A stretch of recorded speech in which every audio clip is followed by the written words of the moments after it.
afternoon, everyone. We are here. We are live. Thank you all for being here. If you guys are watching this video, I do appreciate that very, very much.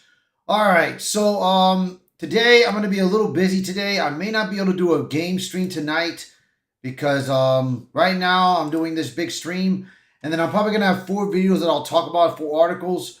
But also, I am going out tonight to go watch Predator Badlands.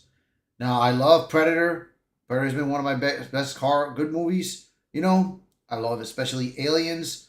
But the way they have been putting up these franchises right now, they're trying to expand it. It's a bit too much, man. To me, it's a bit too much.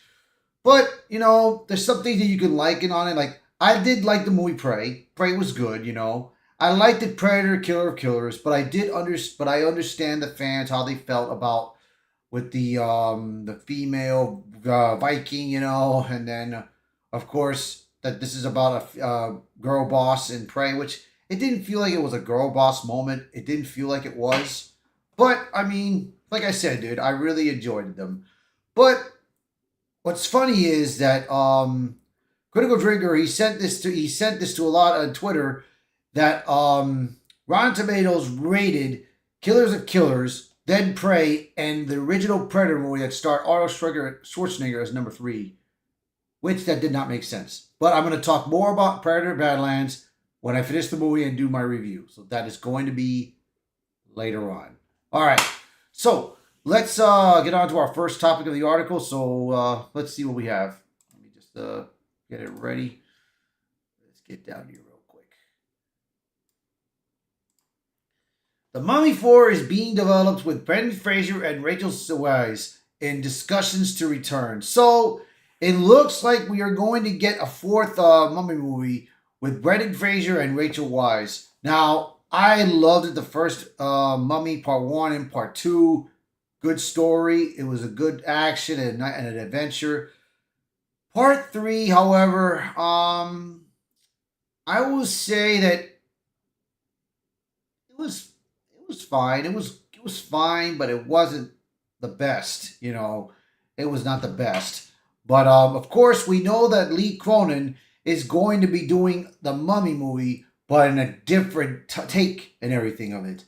And they also titled it Resurrected. So if you want to review, if you want to check that out, just look in my video and you'll find it. You'll find it. That's going to have a title of The Mummy, having a new title and the plot. So you'll see it there and everything. You just give it a thumbs up and just watch it, see what you guys think.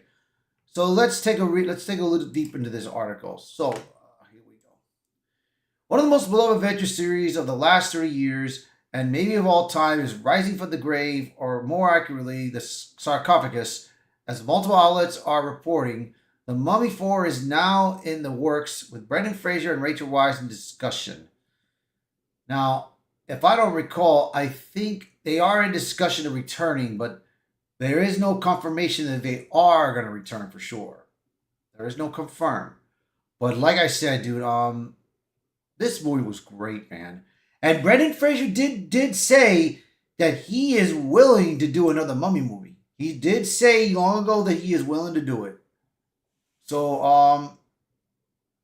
I think it would be fine. I think it would be great. You know? I think this would be great. But the only problem is, right now, this is the modern time now. This is the modern era. We don't know if they're going to screw it up or if they're just going to, hopefully, give the fans what they want, bro. Which is entertaining, man. Because that's what we need nowadays. We need that. So let's look at our next topic. So here we go. Rumor that Super Mario Galaxy trailer will debut in front of Wicked for Good. Now, I am going to see this movie, Wicked for Good. I'm going to go watch it. But first, of course, I've got to watch the first one.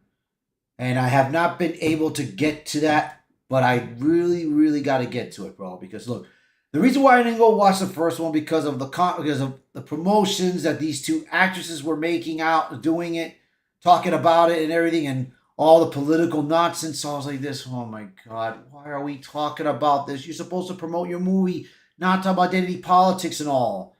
But, you know, that's why I didn't want to support it. I didn't want to go watch it. But two people that I know that went to go see it, which was um, Jeremy Greer, D-Day Cobra, and Epic Mike. They went to go see it, and they loved it. They loved the movie. So I'm going to go watch it. Now, we all saw the teaser trailer for Super Mario Galaxy, so I do hope that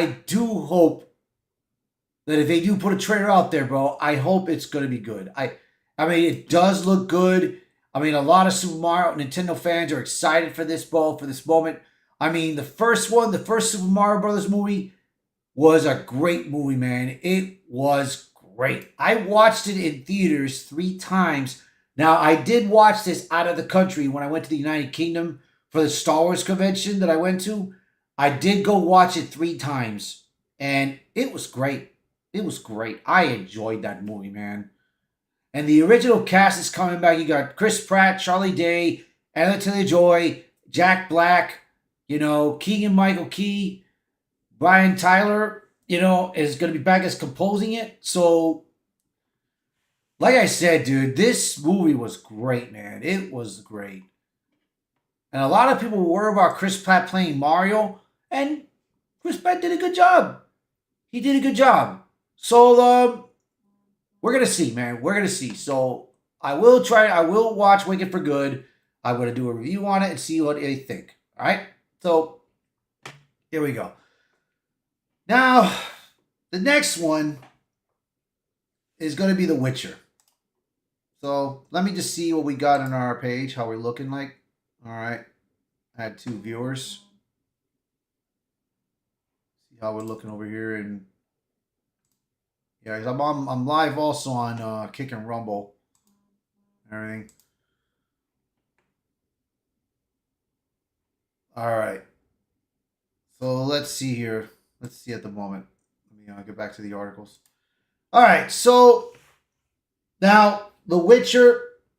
I've not hardly played all the games. I did play part 3, and I did look at videos and everything, and I've seen the fans' reactions to this show and everything, and I understand the fans, bro.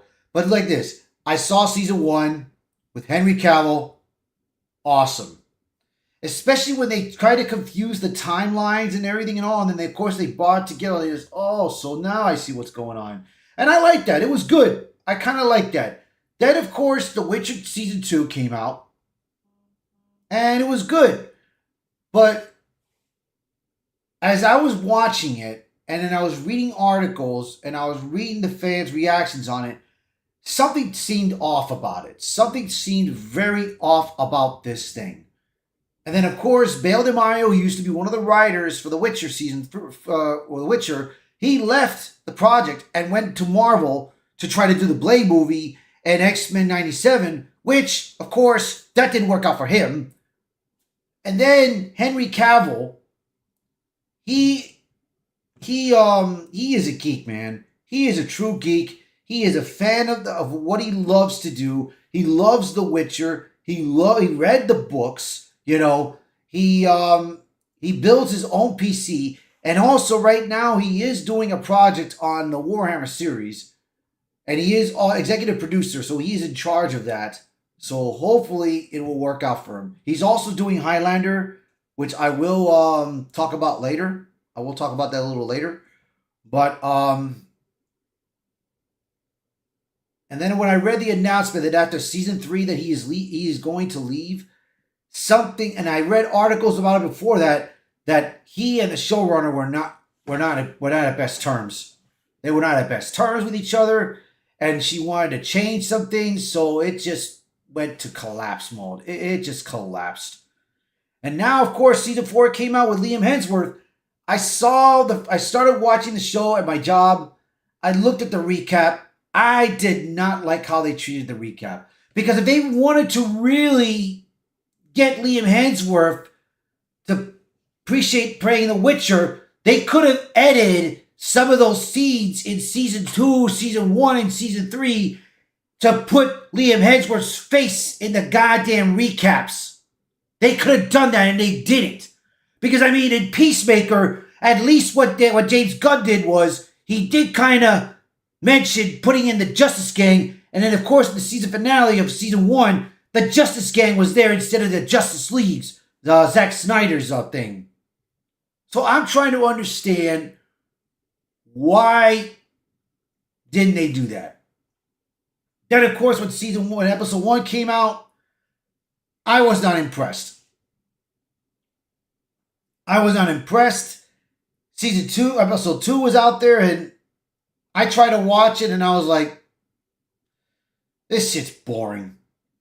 I'm dropping it.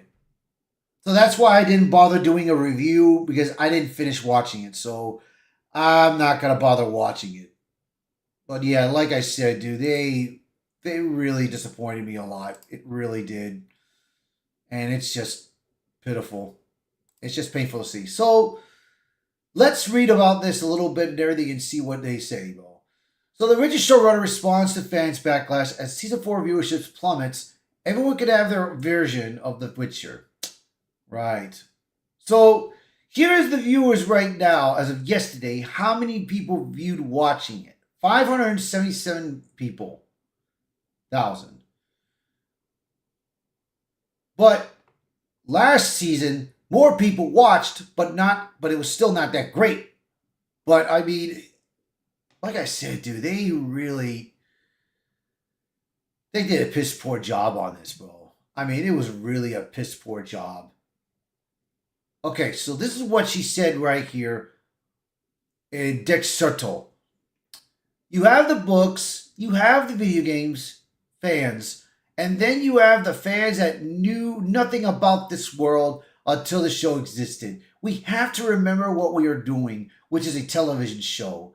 She continued by noting the limitations of adapting Andrzej Sapkowski's novels in a serialized format. We have 8 hours every season to tell these stories, and we're never going to be able to tell everything from the books. Yeah, but here's the thing, Bo. The show is titled The Witcher. This is about Geralt. This is not about Ciri. This is not about Yennefer. Yeah, sure. Yeah, Geralt has been in love with Yennefer. And yes, he does treat her like a daughter. But he shouldn't be too emotional on it. He's always out on a mission. He's always out doing things, you know? He's got no time to be in a big relationship and all. I mean, like I said, dude, I mean, I just don't like how they approach this. I just don't like how they approached it season 4, man, because I found out that my brother watched season 3 and he did not like how they treated Henry Cavill, bro. And it's like I said, bro, I mean, they're not going to treat Liam Hemsworth the same. I feel sorry for Liam Hemsworth, bro. And it's like I said, he's got the look, he's got the body, he's got the look and the body, but he does not have that tone. He doesn't have that tone. And I don't think it's going to work. So, then she continues like this. There have been a few there have to be changes you make for adaptation just to make this story keep going forward. Still, it was one quote in particular that has fueled conversations across social media. No one is taking the books away. No one is taking the video games away. I think everyone can have their version of The Witcher, and this is this version. But that's what we do. That's what the fans don't want. They don't want this type of version where females are up front, you know? I mean, you got right now, so far that I've seen, you got Ciri trying to be a badass with this group, the Rats. That's what they call them. Now, there is a spin-off movie, The Rats, and everything out there. But I saw the clips already. They're already dead in season 2, in season 4. They're dead. So what's the point of watching the Rats spin-off? Then Ciri trying to be a badass and everything in there. And trying to be a girl boss. And then you have Yennefer. She is trying to formulate an army and be the leader. You know? While Geralt is trying to ride along with Jaskier and a couple of dwarves and a female elf, I believe, to go and find Ciri in their castle, which they don't realize she's not in that castle. So I don't know, man. It's like I said, dude. This is gonna suck. It does suck, man. Yeah. And like I said, dude, this Witcher season, it collapsed after Henry Cavill left, bro. It collapsed it, man. So right now, there's no point in reading this one, man. But I was gonna connect it with it. But here are the ratings, and let me show you the tomato scores right now. So far, this is the Rotten Tomatoes score. It's 33% out of 20 right now that it showed last. But let me check the latest. I'm gonna look up the latest right now. Let's look at the latest, what they got right now on this one. But I recommend you guys forget about Rotten Tomatoes. I recommend you guys go to Criticlist. Go to Criticlist, and you will have your own opinion, and you will read people's opinion. And this is not from critics. This is not from the Rotten Tomato critics. This is from the fans. The fans you have to look at, bro. You gotta look at the fans' opinions and their takes on it. Here we go, The Witcher. All right, I'm gonna find it. Let's see.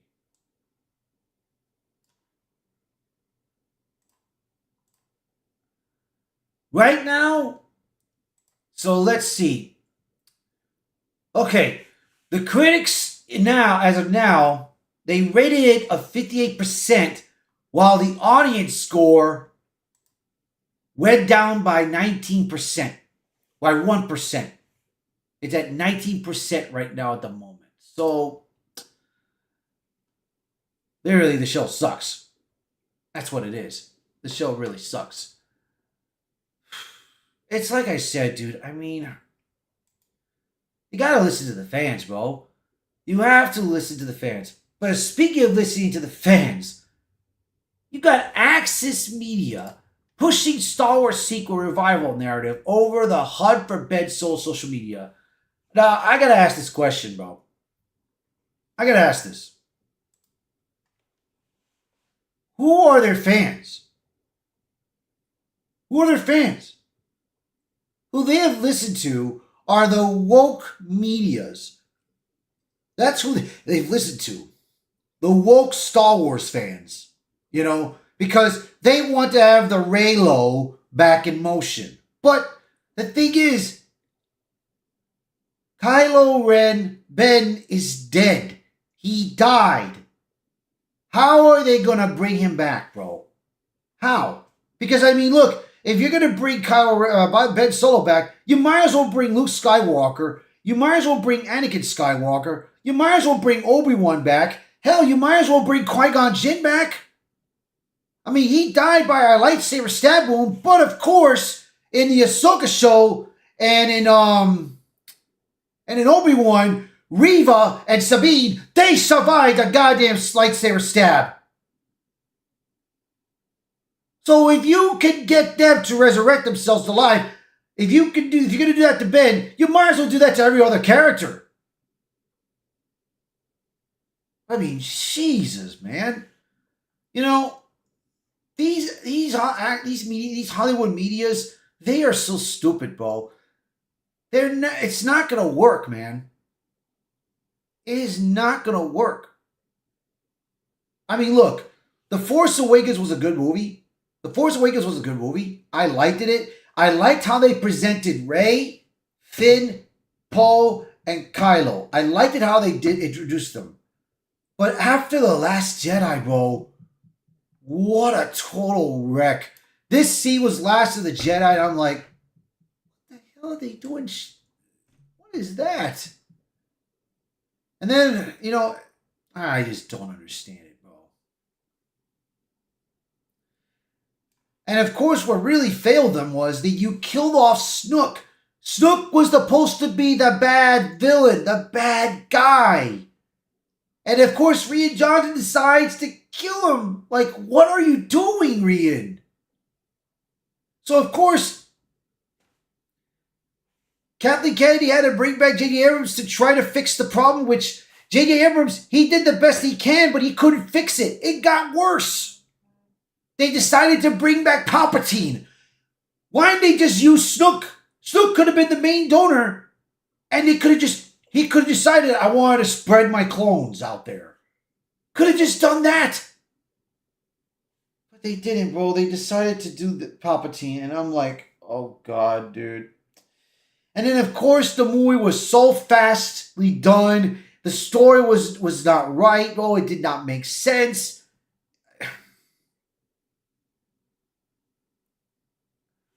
Like I said, bro,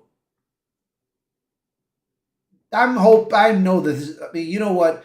If they make this happen, go for it, bro. I guarantee you, this movie is gonna flop so damn bad, bro. And look what, just like the Acolyte, bro. The Acolyte, you got the woke mob, going like cheering, like, hey, we're gonna get it back, we're gonna get this up. And after season 1 went out there, it failed miserably. Where was the woke media? Why weren't the ratings up for the woke media to watch? Say they would have been appreciated. Hell, they were trying to put tuition to get it back. And it doesn't come back because it failed because of the money loss. So, it doesn't make sense for it to come back, bro. It doesn't make sense. It's just so damn stupid, bro. So, let's get on to the next article. Now, this one is interesting.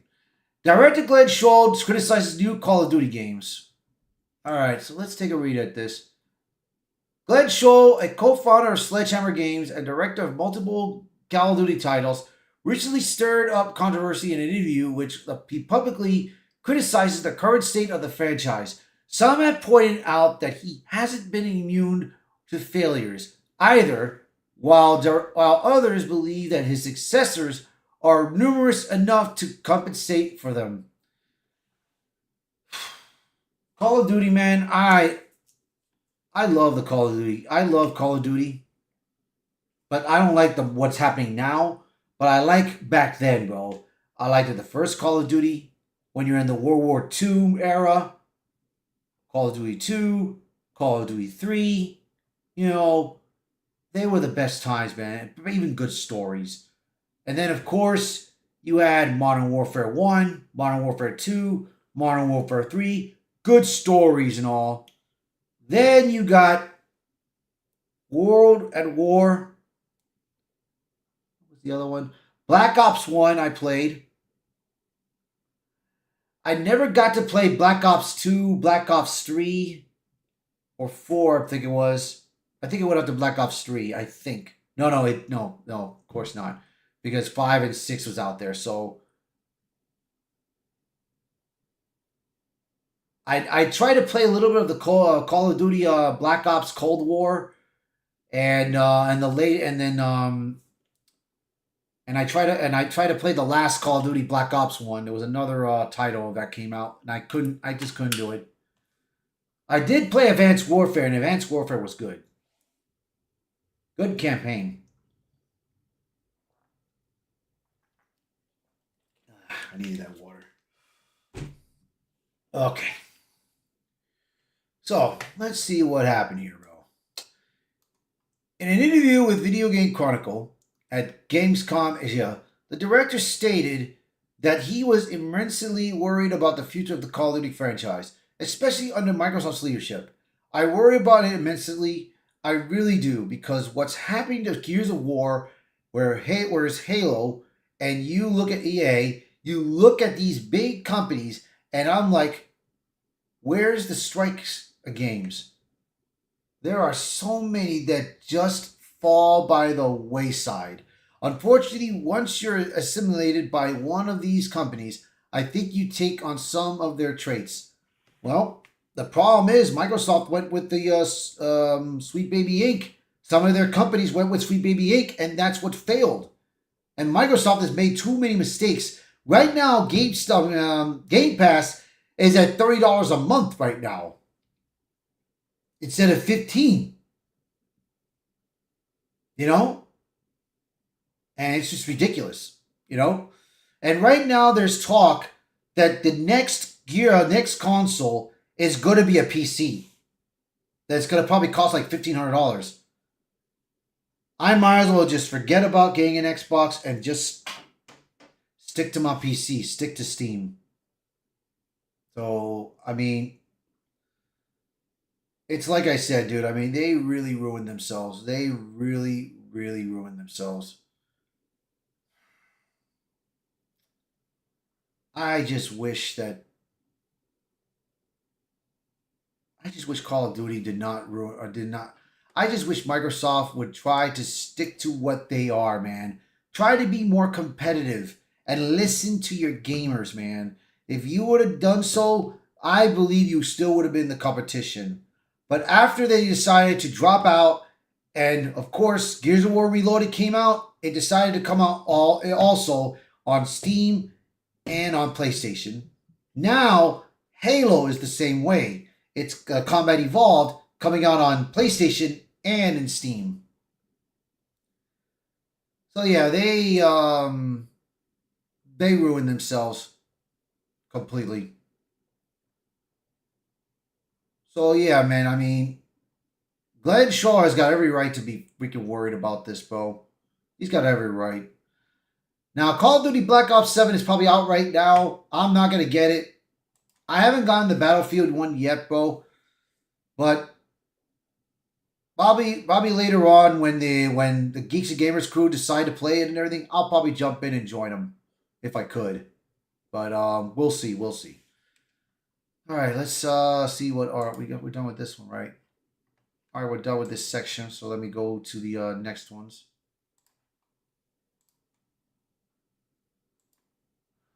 Universal Horror Unleashed is getting a holiday overlay with Krampus.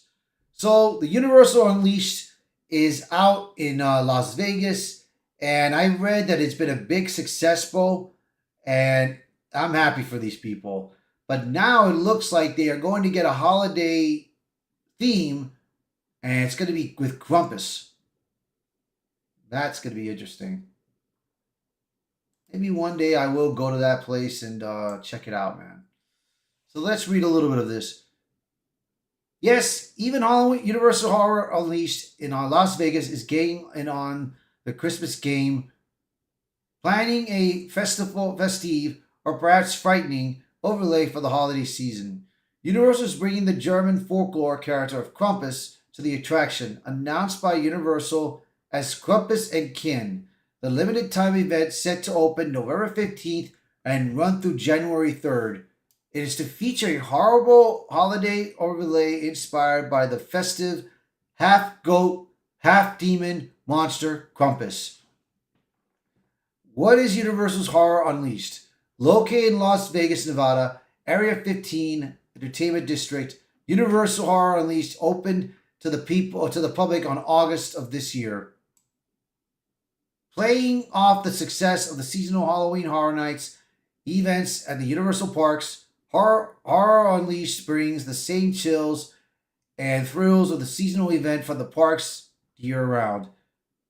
Yeah, they're gonna start doing that from now on, man. They're gonna start doing that because it was a big success, and it's exciting, bro. So here it is, right here. Here's the poster and what they posted on Twitter and probably on Instagram. Universal Horror Unleashed, Krampus and Kin. Yeah, man, it's gonna look good. It's gonna look good, bro, and I'm happy for them.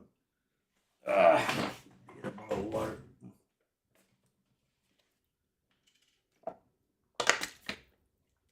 Let me check out some. Let me check out how we looking. Live feed's good still. Live feed's still good. Yeah, I'm just checking around my channels to make sure everything's all right. Okay, we're doing all right.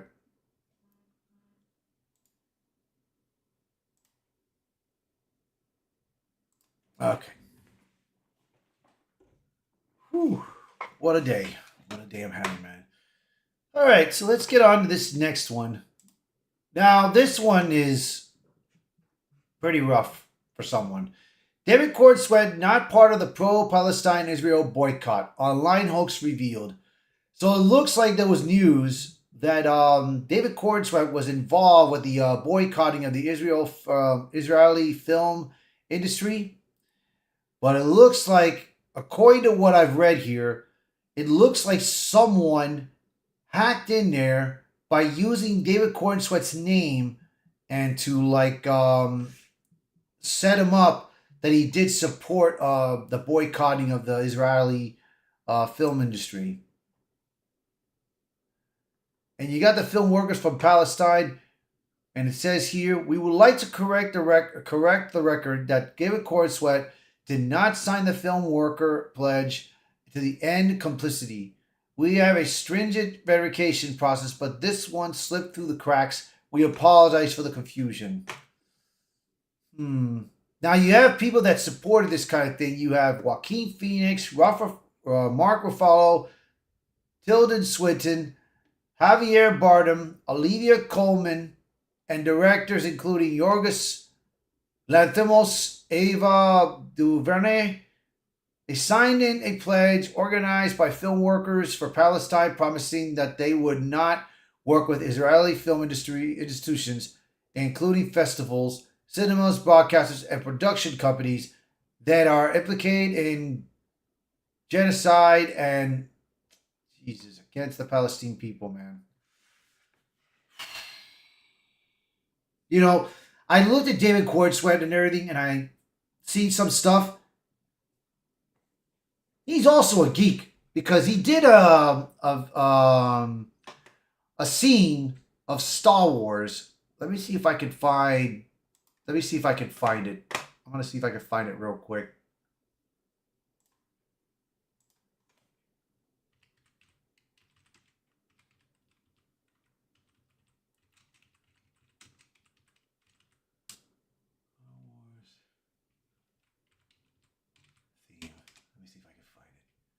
Hopefully I got it.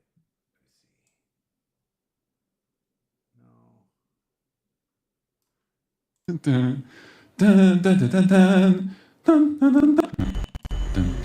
Oh yeah, that's him doing that. But I want to try to find the.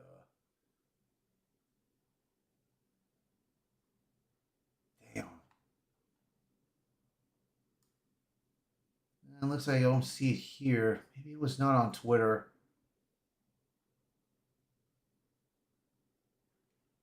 Yeah, maybe it was not on Twitter. Let me see if I can. Let me check if it's on Instagram. I'm gonna look for it to see if it's on Instagram. Do I have it right here? All right, let me see if I can find it.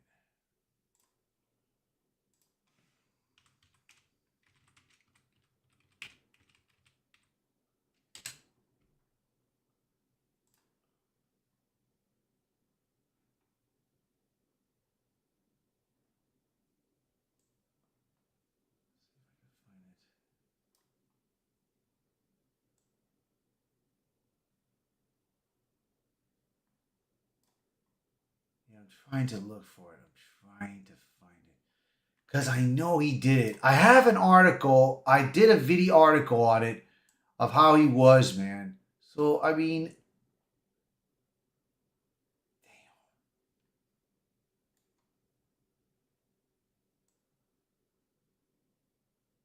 I don't see it here, man.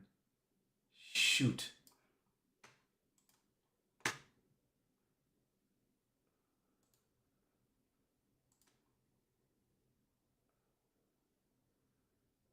Okay. Let me see if I can find it. All right. Let me see. One more time.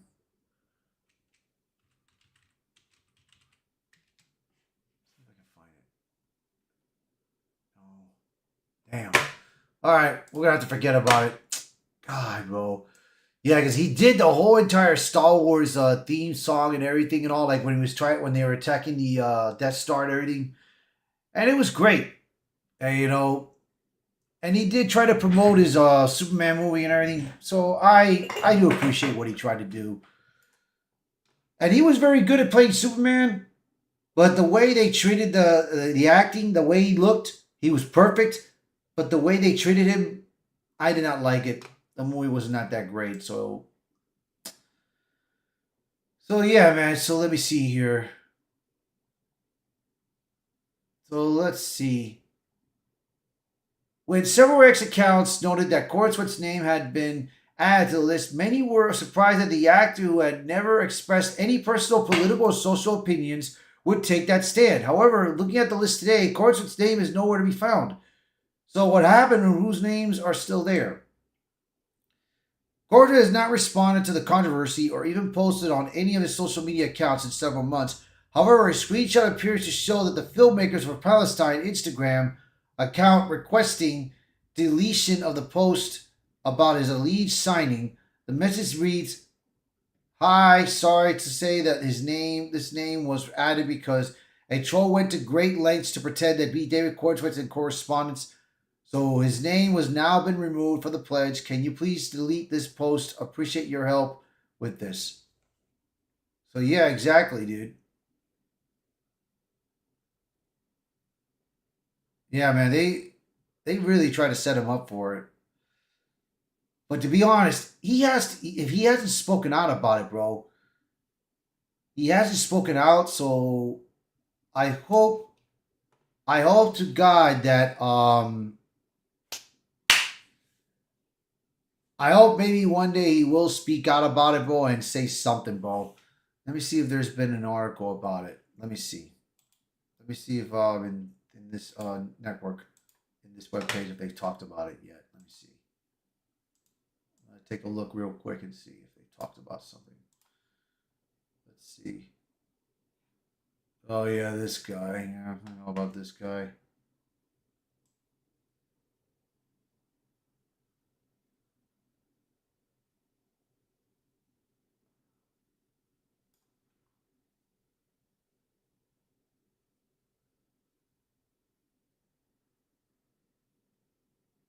Okay, yeah, it's the same thing. Okay. Yeah, it looks like there hasn't been anything, bro. There hasn't been anything yet. All right. So let's get on to the next one right here. Let's get on to the next one. Now, YouTube versus Disney, bro. They have been on rivals for so long, dude. Now, the last time I spoke, that Disney, they decided that since the negotiations were not working well and everything perfectly, and YouTube was sad to do what they did, they yanked it all of their Disney networks. Their Disney, they decided to yank off their ABC networks, their ESPN, National Geographic, Disney's Junior, all Disney stuff, all Disney related, out of YouTube TV. Then, of course, during Election Day, which was yesterday, Disney asked YouTube to come back, that they want to bring ABC back just to cover this. And now YouTube gets the response. With the nation gearing up for election night, the entertainment giant asked YouTube to temporarily restore ABC 24 hours the request. Let viewers tune in for one of the most watched news cycles in the country.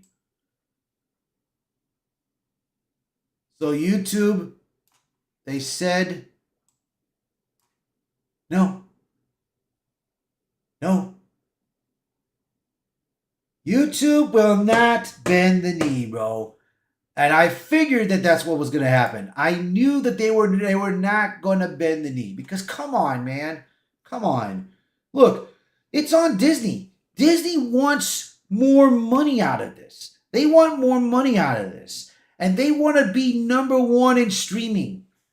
I mean, you got to look at this. All their networks, all their news, all their shows that they put out there on Disney Plus have failed, have been failing miserably to the fans, bro. I mean, you got Star Wars, Marvel, National Treasures, Willow. They failed miserably, dude. And now you're begging them? No. They gotta come into terms, bro. They gotta come into terms with each other. But if they're not gonna come into terms with each other, bro, YouTube's gonna be like this. We don't need it. Go watch another network. You got CBS, you got NBC, MSNBC, Fox. They could discuss the elections. But, of course, election night is over. It's already done. It's been done since yesterday. So that's over and done with. And we know what happened in New York. So I'll probably look into it later. I'll probably look into that later or probably tomorrow. Because depending on my schedule, what I got to do. So, yeah, like this. So, that's it for YouTube, bro. YouTube is not bending the knee, bro. They are not bending that knee. All right, let's get on to our next topic here. Let's see. Let's get into our next topic. I think we got it right here. I think it's over here. Oops, wait a minute.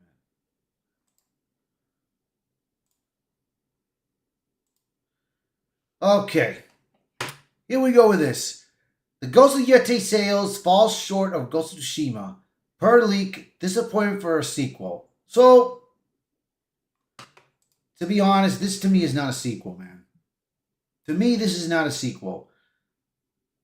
Because Jin Sakai, man, he deserved a sequel. He deserved a sequel, but not this one. Now, I had no problem playing with a female protagonist. I had no problem with that. But after what this protagonist said, what this actress is going to be portraying the female lead, she has said so much mean things and everything. And then during the death of Charlie Kirk, a developer was in there mocking the death of Charlie Kirk. And she got fired over it. Especially when you're trying to promote a game, bro. If you're going to try to promote a game, don't try to go into politics. Don't do politics, bro. But of course, yet, they don't learn. So, here it is right here. Kurt posted that Yotei sold 65,000 viewer copies than Tsushima in the same 30-day window, roughly 60% less, and that early momentum is already flattened. While the game is profitable and by no means a failure, it's a disappointment for a sequel to a sleeper hit game. Sequels to first hits are expected to do more than the first, not less. Yeah, exactly. Exactly. And like I said, bro, this game, it failed miserably, dude. A lot of people didn't want to support the game because of what they done. Sucker Punch went with the wrong group, man. Went with the wrong group. So right now it looks like here they're not going to do a third game, man. Third game's not coming out. So yeah, man, they really outdone themselves here. Now, Grums, according to this, what it shows here that Smash JT was talking about this way long, and he knew that this was not going to do well in sales, and it looks like he was right. So while Kurt refused to identify the source of the sales leak, he stated confidence in its accuracy. This is a leak. I have very good numbers. I believe long term these numbers will eventually be published and proved correct. Now Grums replied, when Grums, he put out this, it's official, Smash GT was right. Ghost of Yotei fails to sell as much as Ghost of Tsushima.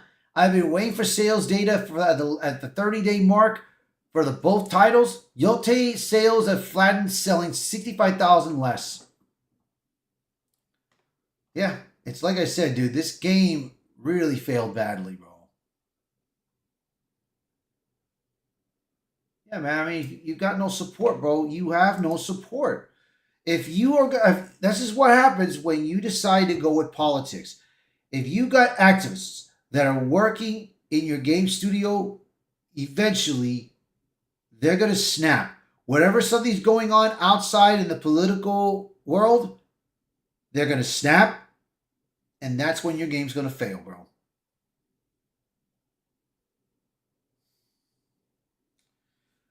I wish they did not get themselves involved in this. I wish they did it, because if they didn't, bro, this would not be happening right now as we speak, bro. This wouldn't be happening right now. All right. So let's look at the next one right here. James Gunn's DCU in jeopardy as Paramount signals major political shift to MAGA. Man, they're still active with this. They're still going on with this. Now, if you guys know, let me drink this water first.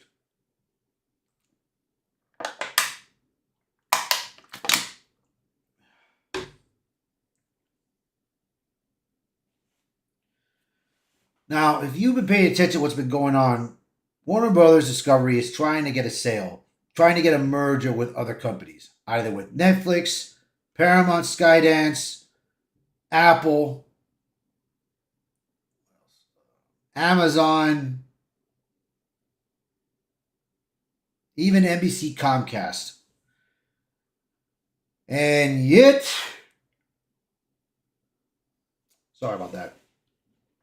Nothing's going on. Nothing's happened. But apparently, it looks like there's a new report going on here. A new report of Variety on Paramount chief David Ellison confirms a major shift. Paramount wants America-centric content aimed at the middle of the country. World of Rio notes that the report even frames the future Paramount as potentially MAGA-friendly. Paramount is also positioned to acquire Warner Bros. Discovery. If that happens and the new leadership wants periodic, traditional value content, James Gunn doesn't fit. Gunn has openly fought with the conservatives on social media and built a divisive style that's the opposite of what this new direction signals. Yeah, man. I mean, his movie of Superman, it was with social media and politics, bro. And it to me, it ruined the movie, bro. It ruined it. Ugh. It just sucks, literally, man. It really does. Variety highlights Ellison moving the studio toward the content for people who live outside coastal bubbles. UFC on the White House at the White House, patriotic, action-driven franchise focus, and Middle America priorities all align with the right-leaning, flag-forward tone. If Paramount buys Warner Bros. Discovery, as we suggested, that tone would carry over to Warner Bros. Discovery and DC. In that environment, they won't want a DC leader known for clashing with conservatives and turning superhero stories into political commentary.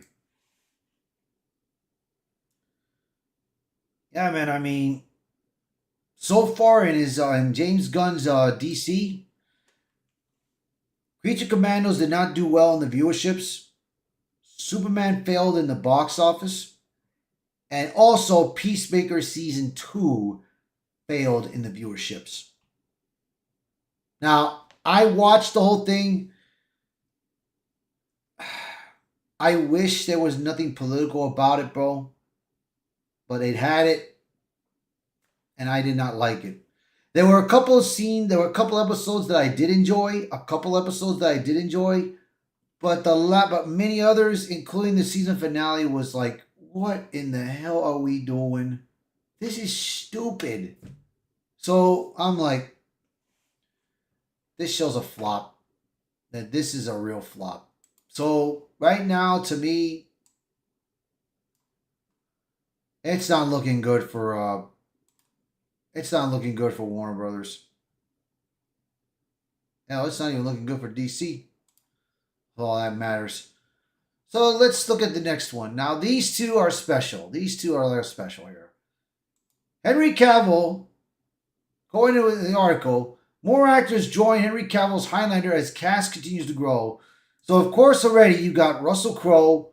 We have Dave Bautista, Karen Gillan, Marisa Abela, Jeremy Irons, Guillermo Honoso, Max Zhang, and WWE's Drew McIntyre have joined the cast. Now you have 3 more. Now you have 4 more now. You have Sylvain Cullen, Jung Jong Seo, Nazim Lees, and Kevin McKidd. They have now joined in. So this is going to be promising. I think this Highlander movie is going to be promising, bro. And I hope it's good. I really hope it is. So right now, this is what we got so far. Siobhan Cullen is playing a police psychiatrist who uncovers the truth about immortals and becomes an ally to McCloud. Jung Zio is part of the Watchers, the secret order monitoring immortals, another direct nod to the Adrian Paul TV series. Then you have Nazim Lees. He is an immortal that is hunting McCloud. Then Kevin McKidd's, his role is unknown yet. But, like I said, dude, there is some promises in this. Now, of course, we know that Henry Cavill, he suffered an ankle injury, but it looks like filming is going to be pushed to early 2026. So this movie may most likely come out in 2027.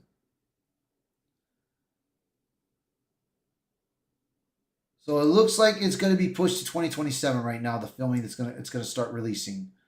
So I really do hope that this movie does successful, bro. I would like to see them bring Christopher Lambert in it, bro. I wonder what he'll be playing. Maybe a wise immortal? Or a librarian, a historian? Who knows? Who knows? All I can say is, bro, I wish this movie the best. Especially Chad Zalowski, man. I wish him the best of luck. But now with Henry Cavill, we got this. Zack Snyder teased another picture of Henry Cavill being Superman. Now, I'm looking at this image. This is Superman. This is Superman indeed, bro. I mean, look, I love Henry Cavill's performance as Superman, bro. He did a great job. A real great job playing the role, man.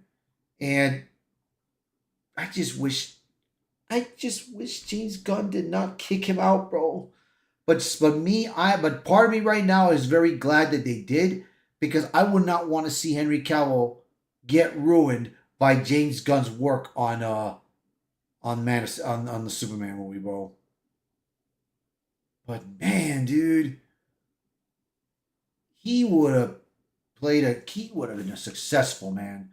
But, you know, right now, with all this going on with his posts, because Zack Snyder, he did not just bring in Superman posts. He brought Batman, Deathstroke, and the Joker with Jared Leto.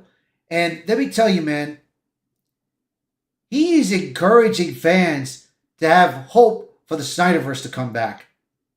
I don't know, man. I don't know if that's possible.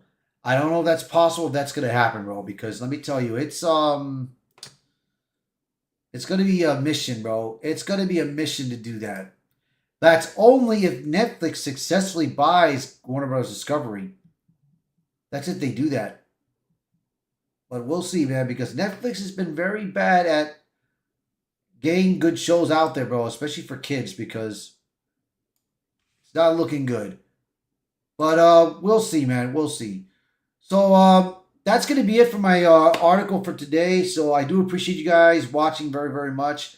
So please, if you guys could do me one little bit of a favor, as to like this video, share this video, and also if you guys could please post a comment below and also subscribe to my channel, bro. Would appreciate that very, very much.